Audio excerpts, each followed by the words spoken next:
Thank you for plugging into this Family Life News podcast, streaming issues-driven, family-focused news.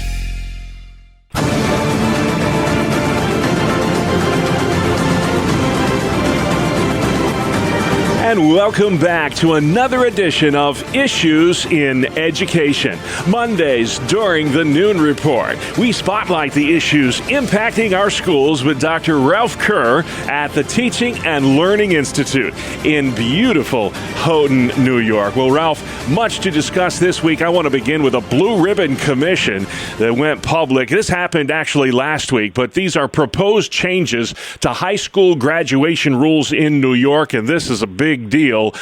There's about a dozen or so of these recommendations.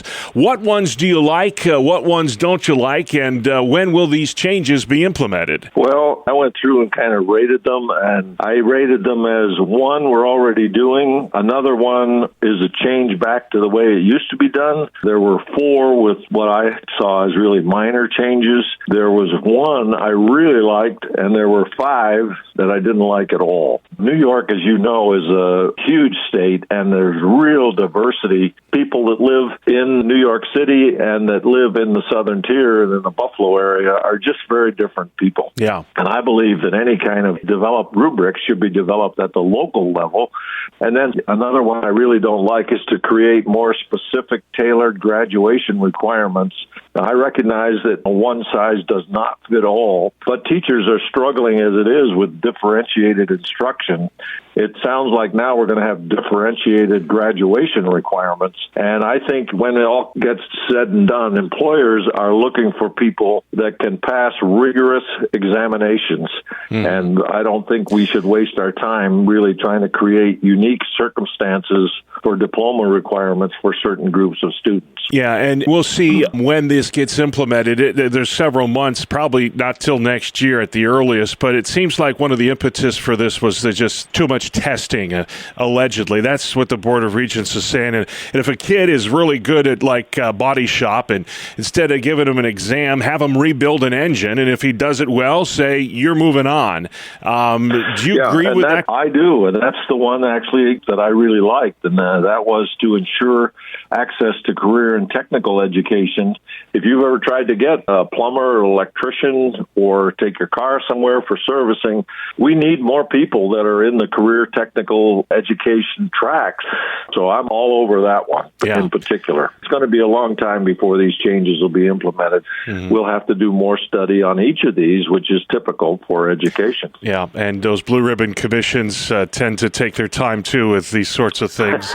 They spend a lot of our taxpayer dollars in the process. So we'll see what comes out next. But we got to remember our friends in Pennsylvania as well. Ralph, we've talked about this repeatedly, the teacher shortage issue.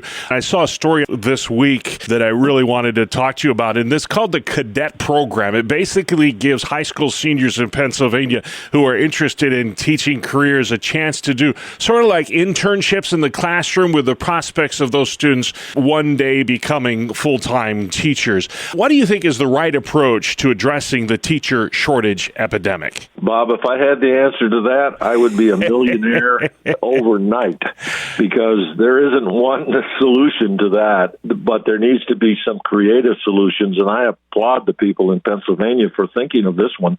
I like the name of it, the Cadet Program.